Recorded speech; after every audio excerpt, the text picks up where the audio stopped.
through transparency and accountability for employers. They believe we must provide paid family and medical leave, make childcare more affordable, and build pipelines for training that enable women to access higher-paying jobs. They are also committed to raising pay for childcare workers, preschool teachers, home health aides, and others in the care economy, and taking additional steps to increase wages for American workers, such as raising the minimum wage and empowering workers to organize and collectively bargain, both of which are important to reducing the wage gap for women. We have made progress. My daughter is here today. She's downstairs. And when I was her age, the gender wage gap was about 60% compared to 80%, 82% today. That said, there is still a lot of work to do. The Biden-Harris administration is working to make sure our daughters have the same opportunities that our sons do, and to make sure that every American is given a fair shot to get ahead in this country. These aren't simply women's issues. They affect all families, the ability of our economy to recover, and our nation's competitiveness. With that, I'll turn it over to Heather.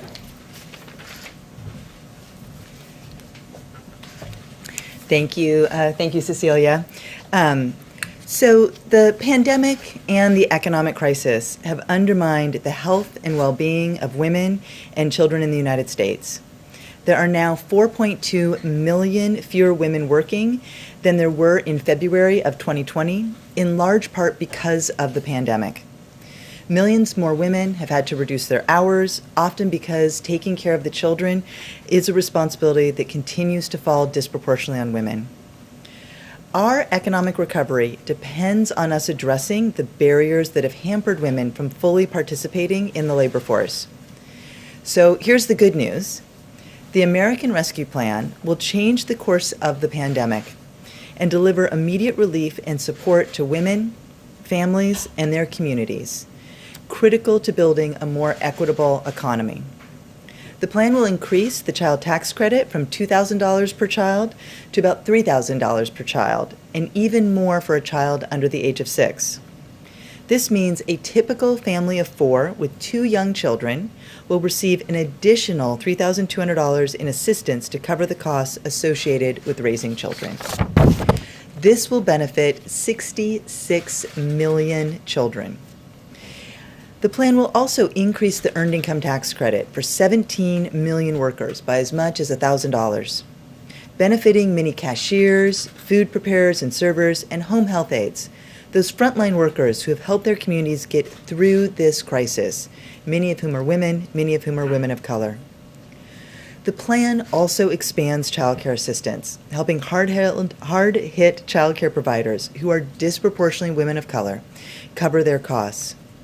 And it will give families an additional tax credit to help them cut their child care costs. Families will get back as a refundable tax credit as much as half of their spending on child care for children under age 13, so they can receive a total of up to $4,000 for one child or up to $8,000 for 2 or more children. If we add it all up, these are historic actions that will not only help rescue our economy, they will help support our country's women and their families. But we know, as Cecilia pointed out, we have to do more to close the wage gap and to take steps to ensure that all women, especially women of color, have their shot to get ahead. And so with that, we will take some questions.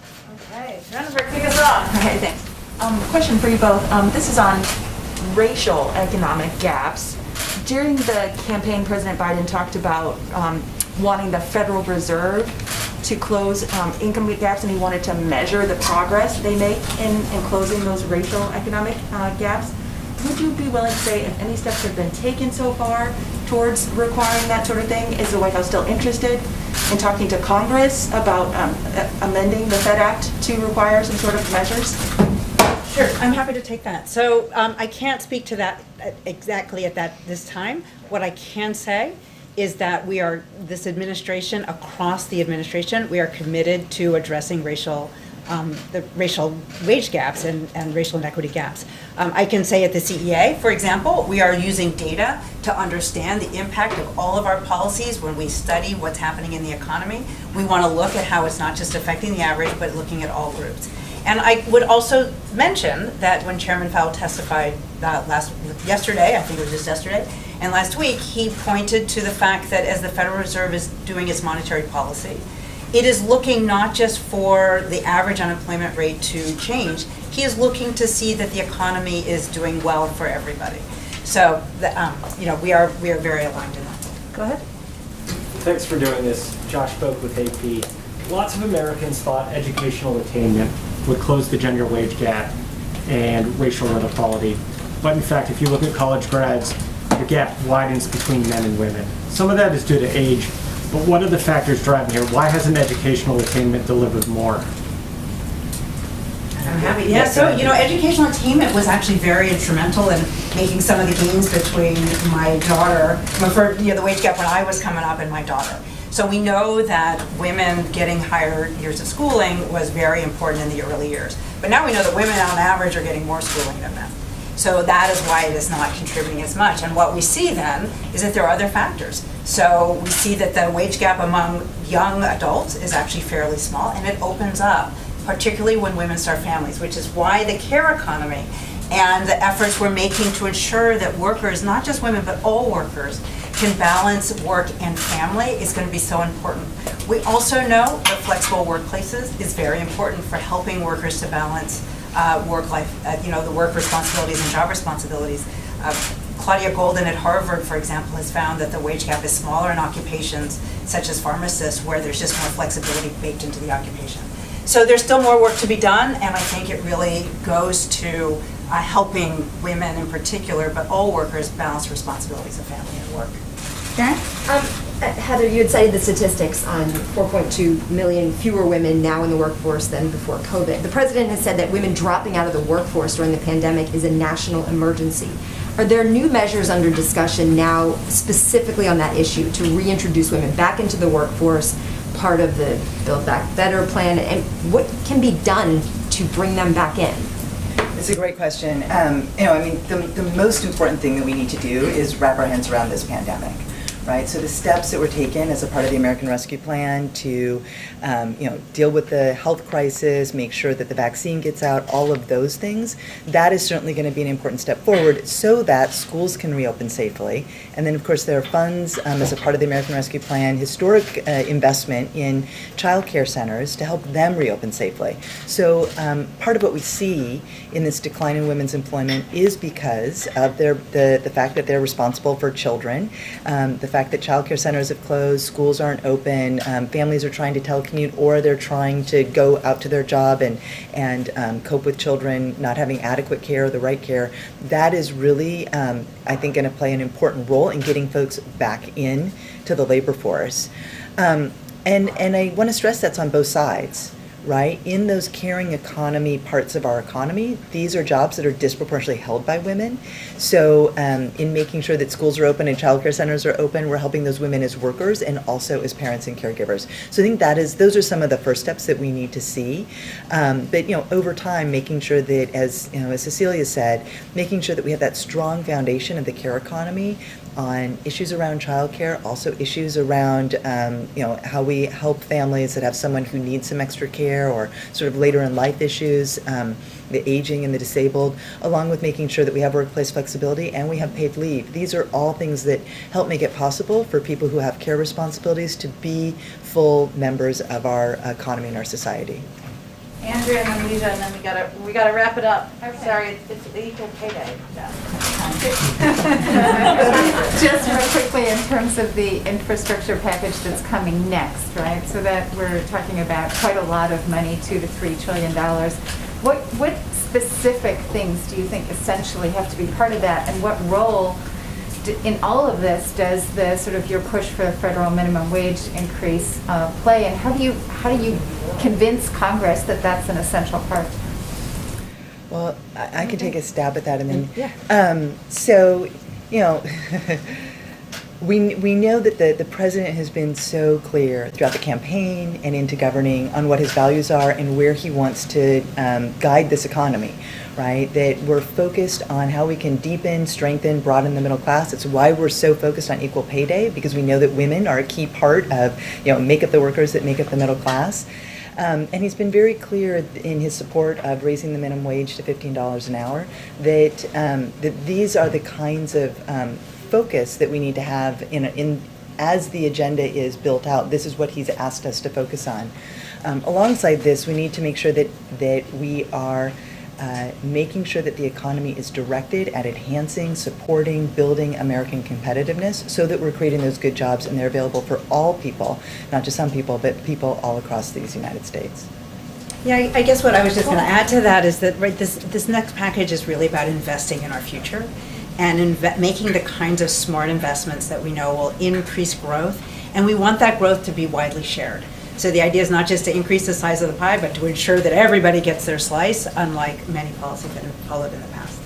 Do you need to like include some kind of private sector initiatives to nudge those companies that aren't moving along as quickly?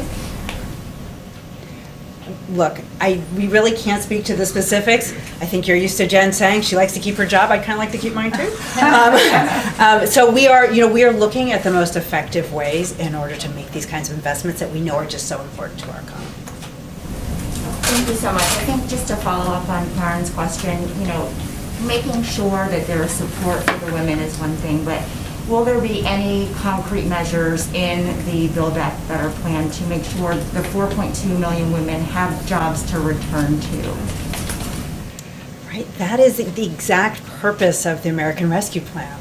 Right, the whole purpose is to get us through this pandemic and to help our businesses that are viable stay in business, to help the workers who need help paying their rent and getting food on the table, to stay engaged and not just imagine that they're going to drop out forever. We know that the longer that we have the economic crisis and the longer that workers are out of the workforce, the harder it is for them to come back.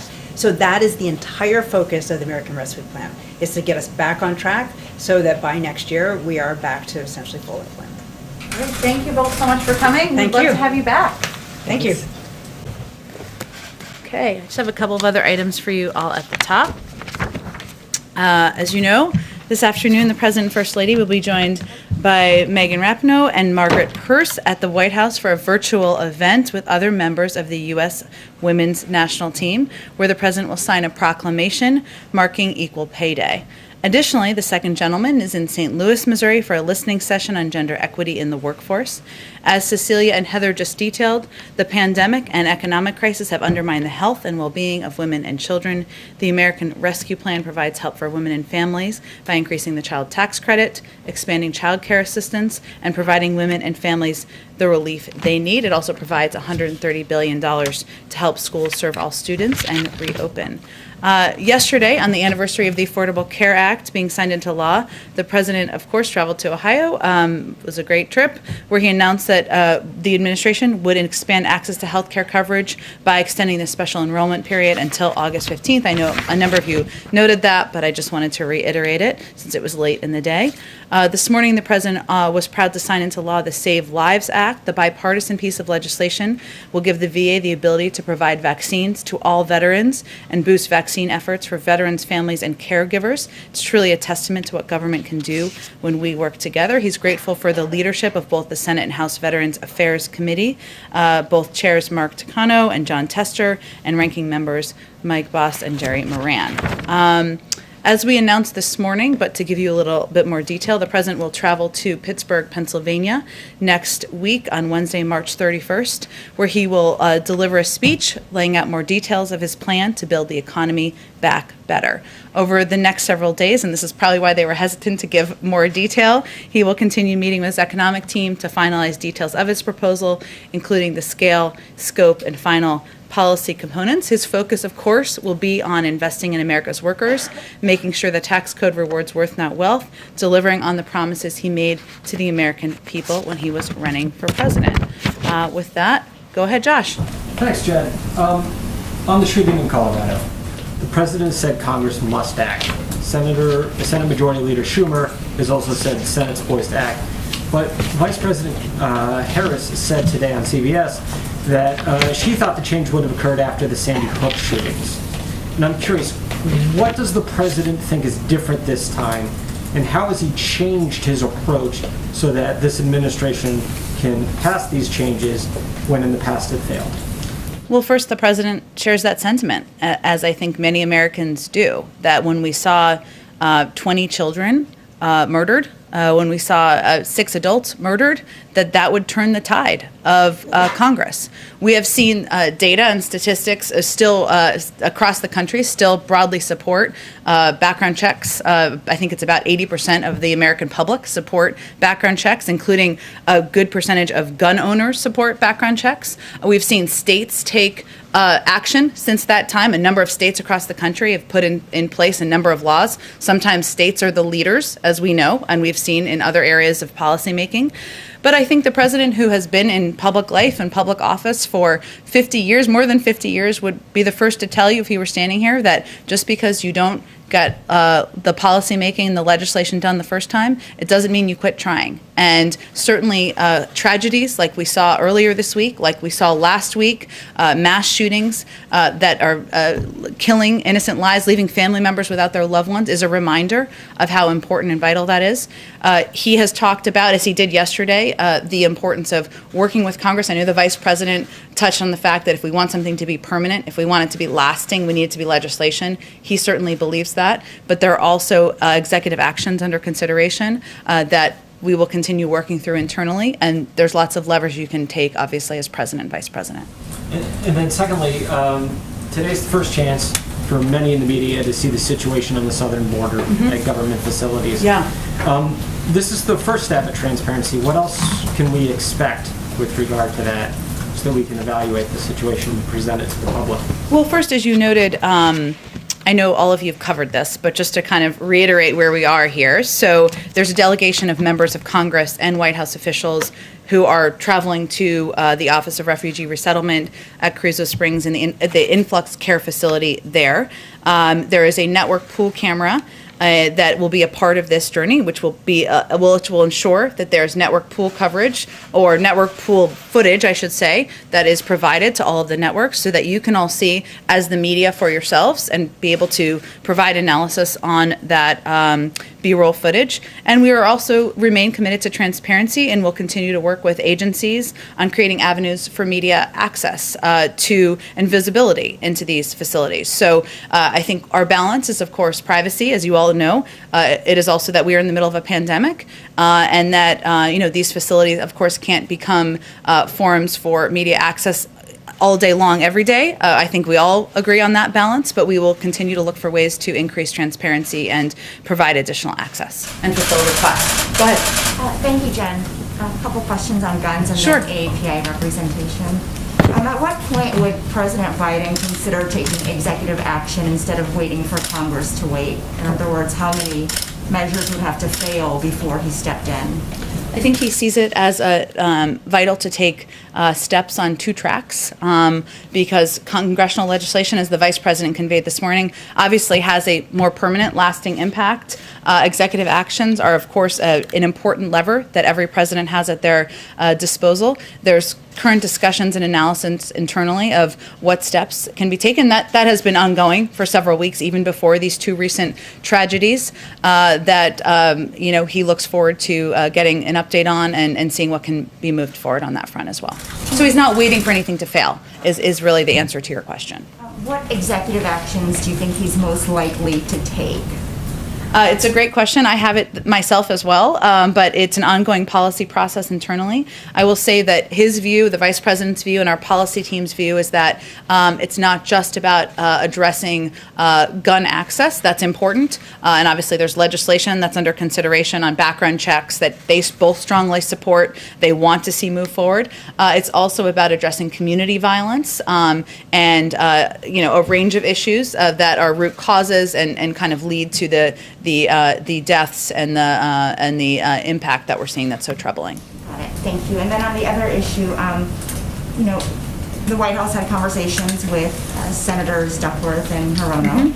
I think one concern that they have brought is the question of who is advising President Biden from the AAPI community as we see this surge of violence. I know Ambassador Rice and Cedric Richmond are leading the engagement efforts. Who in the AAPI community is having direct conversations with the president about what's unfolding? Well, you mentioned Cedric and Susan Rice, who have been doing listening sessions for some time, and obviously those will continue to pick up. Obviously, the vice president, who is the first in the meeting and the last in a meeting on every issue, including the impact of the violence and the threats and the that we've seen increase over the past several months against the AAPI community. As a member herself of the AAPI community, is certainly playing an important role on that. And as we noted in a statement we released last night, we are also adding a senior level Asian American Pacific Islander liaison who will ensure the community's voice is further represented and heard, not just around crises, not just around an increase in violence, but in general, and playing an important role with a seat at the table. And to be clear, this is a new position in addition to the one over in public engagement? This is the one that we announced last night. Okay, so it's going to be a new senior level position? Yes, Addis, yep. Mm-hmm. Will this person also have a policy portfolio, or will it just be mainly outreach? I can get you more specifics. I mean, I think that when all the roles that are in our playing liaison roles, typically have a seat at the table on a range of issues. So whether it is healthcare or climate or community violence, so typically it's having a seat at the table on a range of topics. But I can see if there's more specifics. Obviously, we have not hired yet because we just announced this last night. Go ahead. To follow up on Nuja's question, on the president, we were talking yesterday about executive action on gun reform, but the president also was making it clear he wanted to see Congress act. He Yes. said that several times. Yes. Would he propose his own gun reform plan that he would present to Congress, as we've seen him do on the COVID relief plan and what we anticipate coming on the economic plan? Would this be something that could originate here and not wait for Congress to move? You know, Karen, I think it's a great question. There's obviously a lot of pieces of legislation that have been proposed. There's these 2 background check bills that have moved their way through the House. There's also legislation that's been proposed by Senator Feinstein, Congressman Cicilline, that addresses some banning an assault weapons ban, which is something the president worked to pass in the 90s when he was in the Senate. So there's a range of steps that can be taken to increase gun safety measures. What our team is looking at now is what is the legislation that's out there? Are there any gaps that need to be filled?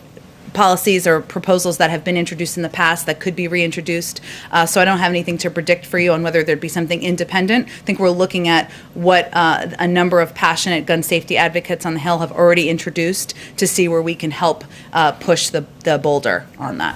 Has the president spoken to any of the families of the Colorado shooting, any of the victims' families? I don't have any calls to read out for you. He is somebody who obviously has a deep connection to loss, and we don't always read out those calls. I can check and see if there's anything that he has done that he'd be comfortable conveying to all of you. Can I just do one more? Sure, go ahead. Could you give us an update on progress from the Family Reunification Task Force? Have there been families, children reunited back with their parents? Where does that stand right now? There have been, and a lot of that has happened through lawyers and outside groups and the NGO community that plays an incredible role here. There will be an update provided at day 120 that will be more of an official report and update out of the Department of Homeland Security. So in advance of that, I'm not sure we'll have incremental updates, but there have been some progress made thanks in large part to the work of legal experts and NGOs on the outside. The task force is working with those NGOs? They're in touch with them as well, but we'll have our first formal update at day 120, and then I believe every 60 days thereafter. Go ahead, Jeff. Jen, why did the president wait until there was another shooting until he addressed gun violence in America? He actually addressed it. We put out a statement in his name on the anniversary of in early February, the anniversary of the shooting in Florida. So he has addressed it before, and certainly has addressed it even as president, and will continue to address it as president. And as you know, Jeff, from covering him in Congress for a long time, this has been a passion of his, putting in place gun safety measures throughout his career. That's why he fought to get the Brady bill passed, why he fought to ban assault weapons, why he was the lead in the Obama-Biden administration in putting in place more than a dozen executive actions to make it safer for our communities, and it's something that he will continue to work on as president. Of course, he knows, though, that the president's bully pulpit is unparalleled, and yet it took him until more than 60 days into his presidency to talk about gun violence on camera in America. What does that say about his commitment or how much political capital he's willing to spend on this issue? Well, I first would say that anybody who has been following the tragedies and the shootings that have happened in our country over the past several years, if not decades, knows that this is an issue the president is deeply committed to, and his career is evidence of that. And I don't think anyone who's an advocate is looking at how many words he's spoken. They're looking at what his background has been, where he has fought the fights, and he has fought the fights on the Brady bill, on the assault weapons ban, on getting legislation passed. It wasn't successful, as was alluded to earlier in a question. We know that. But this is something he's going to put his shoulder into. He's going to work with members of both parties. He's going to certainly advocate for. And I think for those who have survived gun violence, for those who've lost family members, they're really looking for action, and they're really looking at the record that he has over the course of the decades of his career. If I could follow up on the question on the border. The access being granted today for the pool is of a facility that is aspirational of where you want to move these children. Mm-hmm. What about access to the facilities where there is overcrowding and there is an actual problem? Why was this one chosen over those? We're also open to providing access there, and this is just the first step in a process of providing greater access to the media. And when would that decision be made? You said earlier in this week that you would be working on access. Is this the only access, or will that be coming in the No, coming days? I would consider it's ongoing, and we wanted to provide pool coverage, as you all know, who are in the television field of television, that allows for a video camera to provide access to all the networks. We felt that would be a good first step, and we're looking forward to continuing to engage about how to provide increased access. Would you agree, though, that you've chosen the facility that is the aspirational facility as opposed to the problem at this moment? Well, I would say we all agree that the Border Patrol facilities are not places where children should be. They are children should be moving more quickly through those facilities. That is what our policy central focus is right now, as you know, Jeff. And it's also becoming a public health concern because of the number of kids who are moving through those facilities and the fact. Why not show those to the American people? We will, and we are working with the Border Patrol and with DHS to determine how we can do that. Go ahead, Jennifer. On Iraq and withdrawing U.S. troops from Iraq, could you please give us an update on Iraq's request for the start of talks on that withdrawal, please? That's something we are looking forward to convening next month, and I'm not sure if I have an update other than to convey that we look forward to our strategic dialogue with the government of Iraq over the month of April. The meetings will further clarify that coalition forces are in Iraq at the invitation of the Iraqi government and solely for the purpose of training and advising Iraqi forces to ensure that ISIS cannot reconstitute. And we are committed first and foremost to Iraq's sovereignty. We look forward to these important discussions with Iraqi leaders on the future of our partnership that will convene next month. Go ahead. Got a couple of quick ones for you. So on Nord Stream 2, that is an issue that keeps coming up in the relationship with Germany. Mm-hmm. How soon do you think those sanctions will be implemented? And has the president had a chance to discuss this issue at his level with the Chancellor of Germany? I don't have any calls, although we do read out the calls that he does. So you would certainly know if he had a call with the Chancellor of Germany, I can assure you. So not a new one that I'm aware of that you are not aware of. We continue to believe it's a bad deal. I don't think we have an update on our policy position beyond that. Okay, and then 14 states have now sued the administration over the oil and gas, over the pause in oil and gas leasing. What do you say to that, and how do you move beyond that? I mean, how do you, I realize there's a legal process, but how do you get your point across in this legal environment? Well, I would say first, oil and gas jobs aren't going anywhere. The outgoing administration flooded the oil markets with cheap federal leases. This will not affect oil and gas production or jobs for years to come. And what President Biden has pledged to do is invest to create jobs and ensure America leads the clean energy revolution, which is where the industry is largely going anyway, where there is the greatest opportunity for job creation. He wants to create good-paying union jobs, and that's something he believes and he's committed to doing. I think there's a lot of there is some misinformation out there about what this means, which is why it's not, I'm not saying from the media, I'm just saying in general. Again, there are oil and gas jobs that are out there. The existing leases will continue. He's really talking about future leases. And then just one more on the gun issue. I know this is kind of a crazy question, but It's always a good lead-in when it's a crazy question. It's quite a lead-in.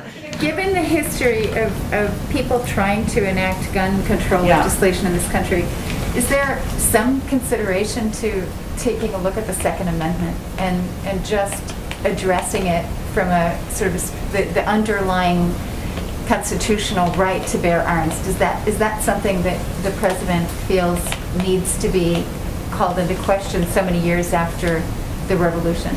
No one is talking about overturning or changing the Second Amendment. What our focus is on is putting in place common sense measures that will make our community safer, make families safer, make kids safer. The majority of the American public supports background checks. The majority of the American public does not believe that anyone needs to have an assault weapon. So that's really what our focus is on at this point in time. Joe Manchin is not in support of this.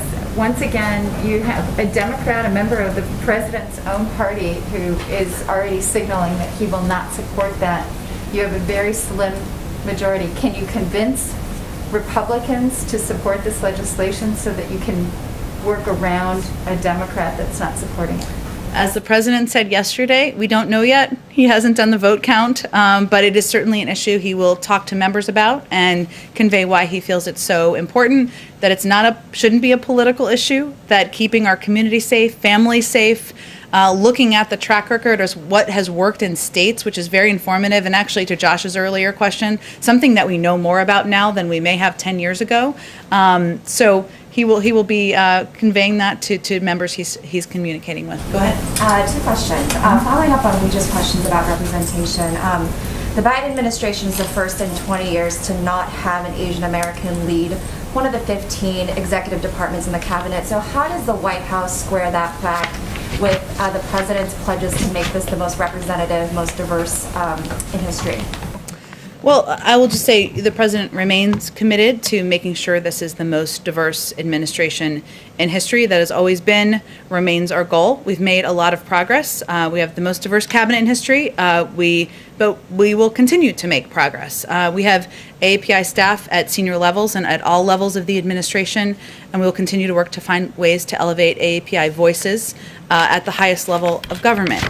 There are a number of cabinet level. I know it's not 15 members, but just to note, obviously Catherine Tai, who received overwhelming support in the Senate in her approval to be confirmed for USTR, Julie Su at the Department of Labor, Kiran Ahuja, I'm going to butcher that name and I apologize to Kiran, at OPM, Todd Kim, the Assistant Attorney General at DOJ. So we will continue, and obviously there are more positions and roles that we need to fill. And I will say first and foremost, the president's view is that we need to listen, and that is an important component of how we're communicating with members of Congress as concerns arise, also with leaders in the community, as he and the vice president did last Friday, why it's so important as we look to policy making to have senior members of our administration do listening sessions in the community to determine how we can best address needs. There's personnel, of course, and we will continue to work toward that. There's policies, and that's part of our objective and our focus at this point in time. And also a quick one on guns. The president also talked several times about a federal assault weapons ban, and I'm wondering how he plans to build a coalition around that, even when that policy is something that is opposed by many moderate Democrats in Congress. Well, though it is supported by the majority of the American people, and that is an important fact. He will, it's something that he has long had a view and a belief that no one needs an assault weapon, that it is not something that should be a part of what people have access to in this country. And he will continue to, so it's like, you're asking kind of who will he talk to, or who will he plan to build a coalition in Congress to build that support? Well, part of it is certainly communicating with the advocates. It's communicating with outside groups, with gun owners, many of whom will tell you that they don't believe they would support an assault weapons ban. Communicating with leaders in states where laws have been put in place that have been impactful. And obviously having conversations with members he's known for some time, having them at the staff level, and determining if we can find a path forward. Go ahead. Thank you, Jen. I'd like to ask you two questions. The first about marijuana, and the second about a bit of a historical mystery I'm hoping you could help us solve. Okay. There's a lot of setups for these questions today. I like it. Go ahead. Sure. So Vice President Kamala Harris says that she is a past marijuana smoker.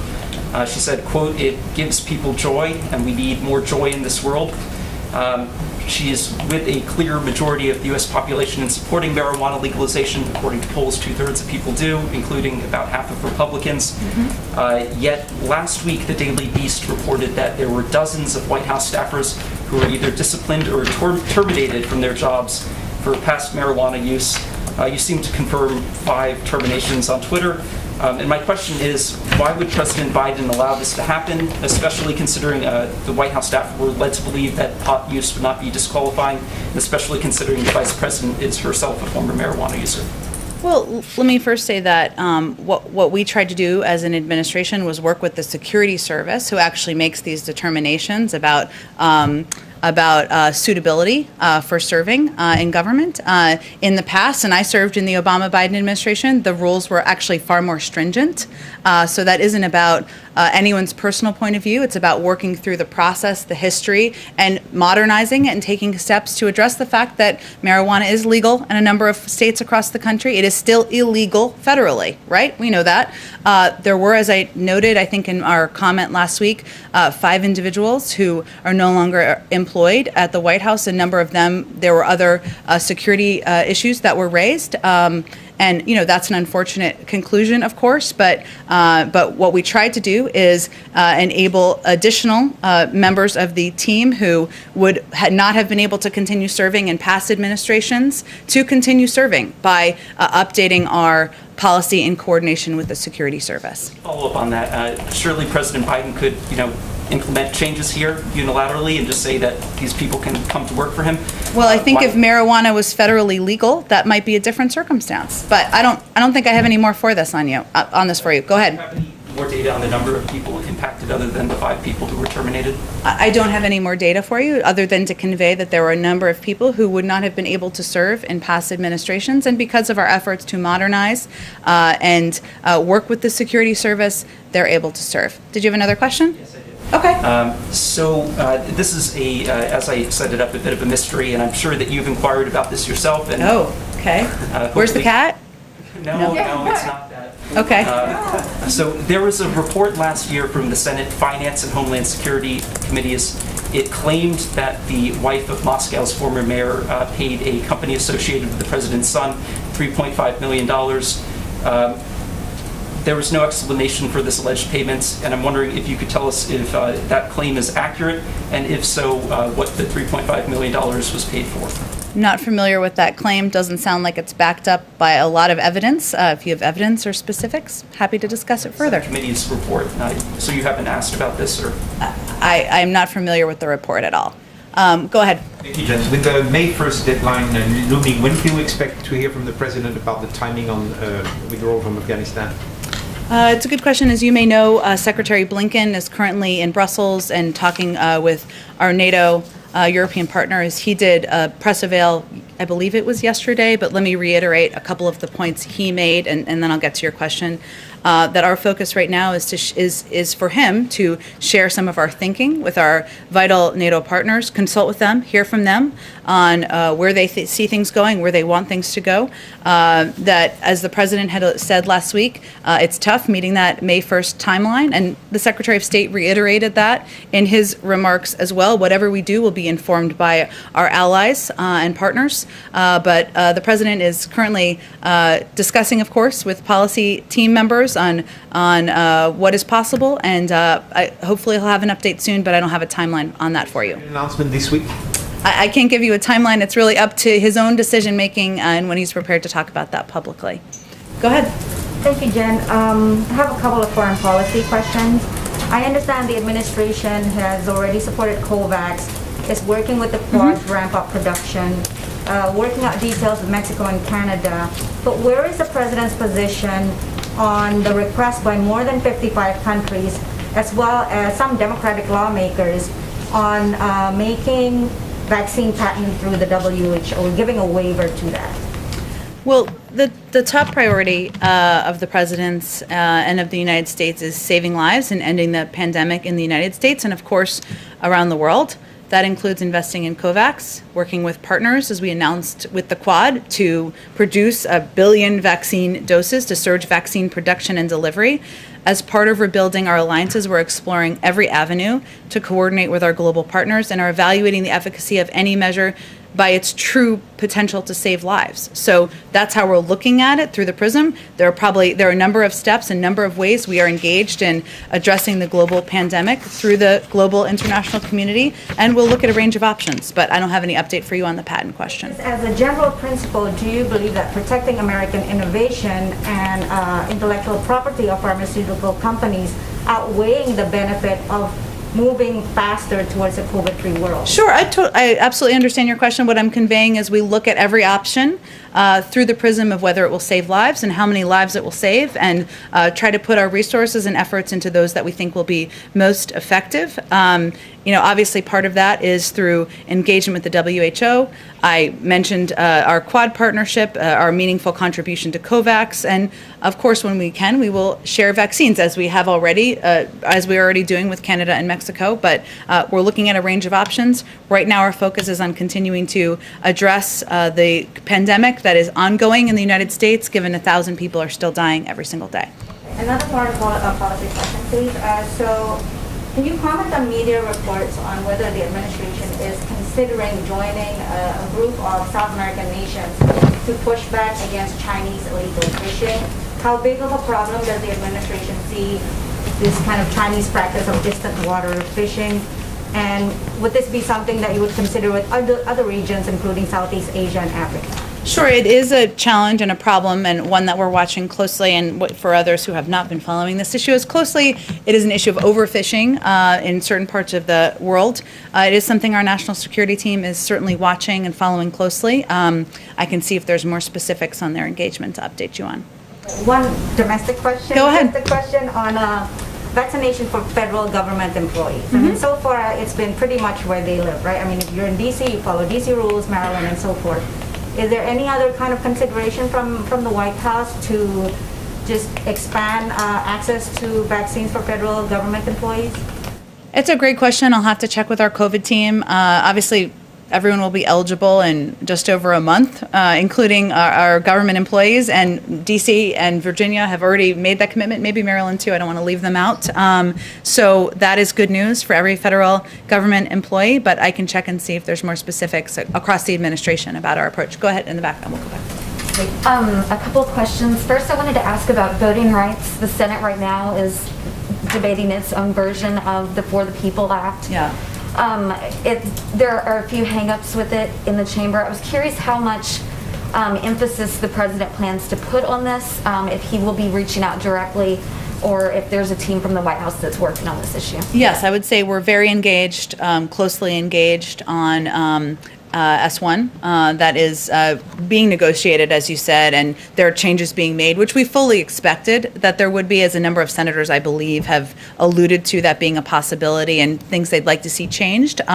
So it's working its way through the process. We get regular updates. Our legislative team does, and we remain very closely engaged. And I wanted to ask, Leader McConnell has said that he hasn't been invited to the White House and he hasn't had a direct conversation with the president since the inauguration. I think he corrected that statement. I was curious, because I know previously Leader McCarthy had said that he had tried to reach out to the White House to get an invitation here. Does the president plan to have some sort of big, meeting with leaders from across the aisle where we would see photos of them together and things like that? I'm sure he will. We obviously have been limited on COVID to any events in the East Wing, and at this point we'd be very much in the Easter egg roll preparations, which of course we will not be, but obviously more important, substantive, vital meetings than that. He's had a number of meetings, bipartisan meetings in the Oval Office. He will continue to do those. Those have often been constructed with committee chairs or members with specific jurisdiction. He has a long friendship with Leader McConnell. He has spoken with him. He speaks with him regularly. We're obviously not going to read out all of those calls. I expect that will continue. I wanted to ask, we've been seeing a lot of images of spring breakers, especially in Florida, and I was curious how aware of that the president, if he's being updated on that regularly, and if he plans to make any sort of address or public appeal to people on the issue. Well, we do watch that closely. The president is briefed regularly by his COVID team, and of course, he has seen the news coverage, thanks to all of you, of spring breakers who have been gathering in far too many numbers. There, of course, were steps taken locally in response to this. We also watch that closely. I'm not sure. I don't have anything to preview for you in terms of him addressing spring breakers publicly. I will say that his message, broadly speaking, is that we are still at war with the virus. This is still a threat to the lives of the American people. We need to be vigilant. We need to wear masks. We need to hand wash. And that is a message, of course, directly to anybody who is not abiding by the recommendations of public health officials. Just one more. Do you have any update on the president's plans? Will he be traveling to Boulder? I don't have any updates on that.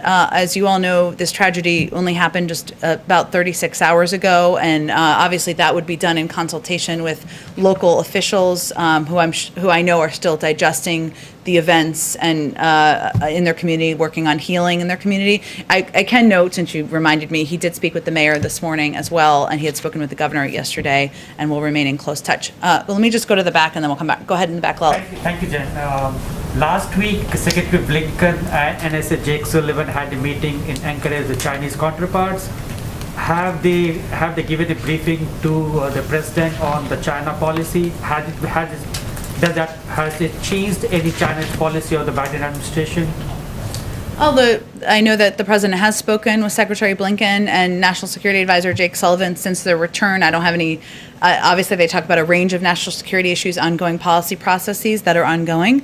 We're currently taking stock of where we are, which includes close consultation with allies and partners. As I noted, Secretary of State is in Brussels currently on the way forward, and we'll continue to work with China going forward when it's in the interest of the American people. So we're in consulting internally, consulting with our partners and allies, and that's really the stage we're in at this time. I have a question related to legal immigration. When Vice President was a senator, she supported the cause of EAD, Employment Authorization Cards for H4 and L2 visa holders.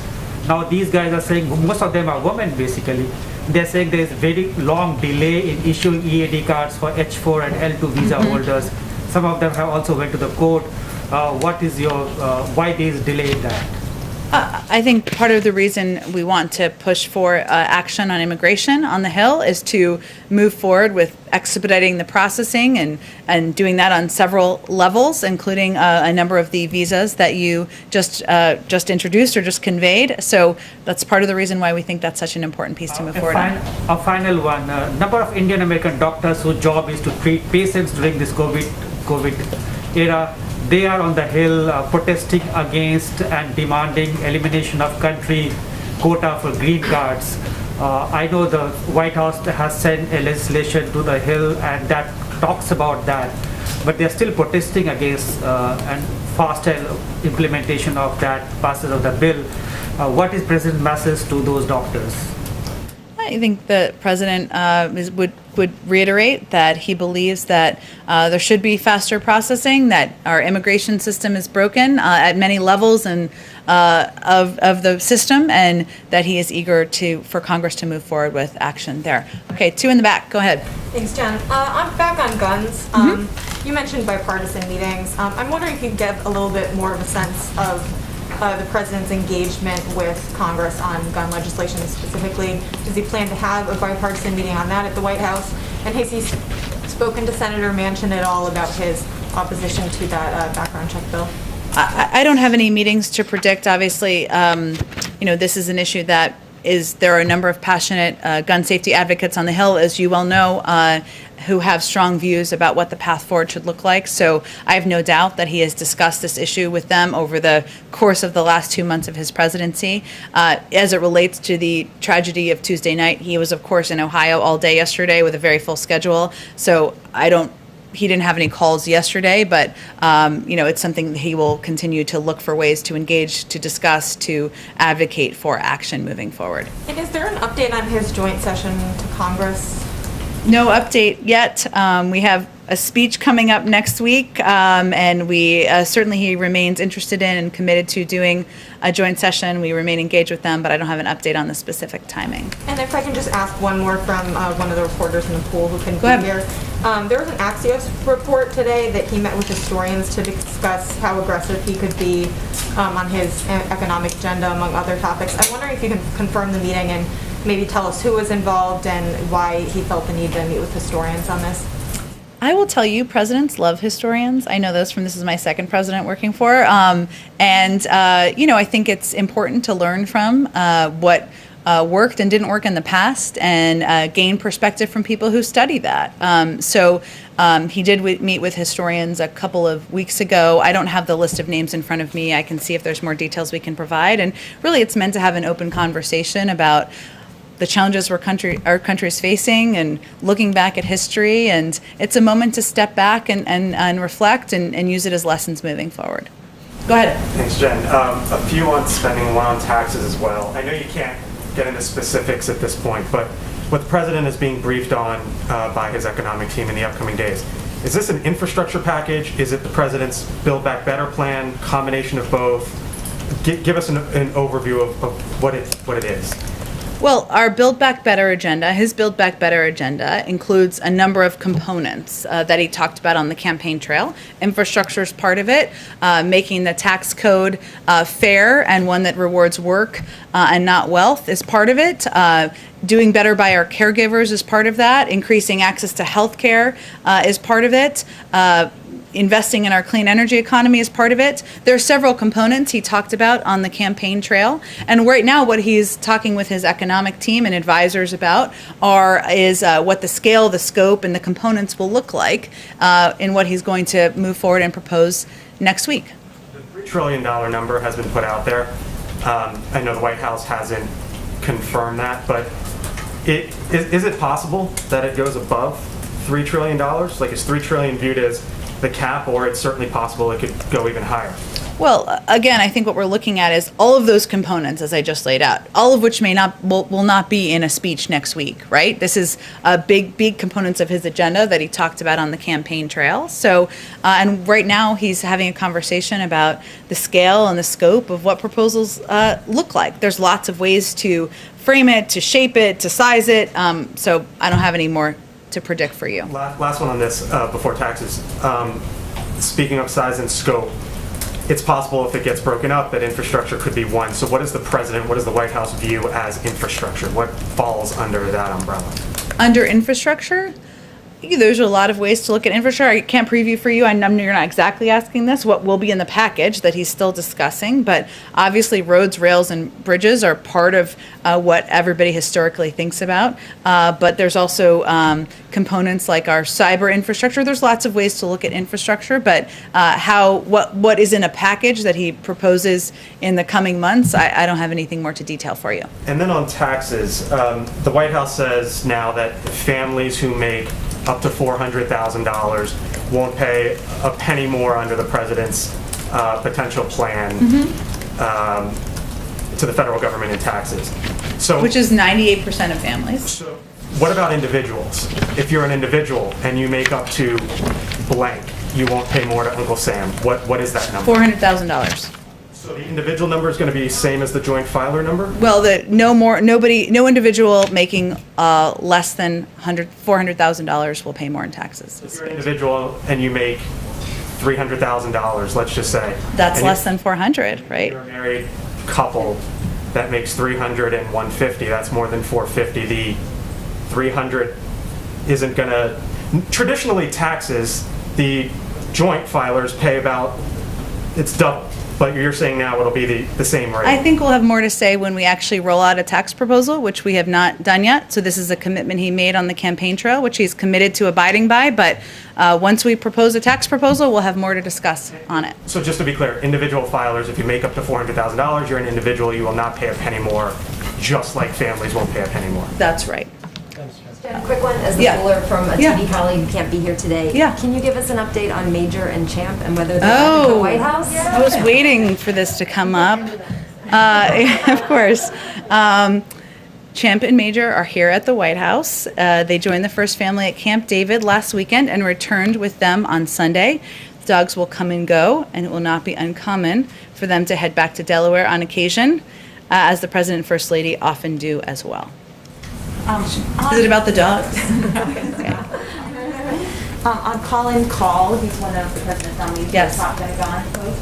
He barely just made it out of committee right now. Can you say, is the White House still behind his nomination? It's been controversial from the beginning. Any thoughts on that? Absolutely. Colin is qualified, he's experienced, and he would bring an incredible reservoir of perspective to the job at the Department of Defense, and so we look forward to his confirmation. So no consideration whatsoever of withdrawing his nomination? If I could close the loop on a Leader McConnell question. You said they speak regularly. He says that they've only spoken one time. He corrected his statement saying they spoke one time on Burma.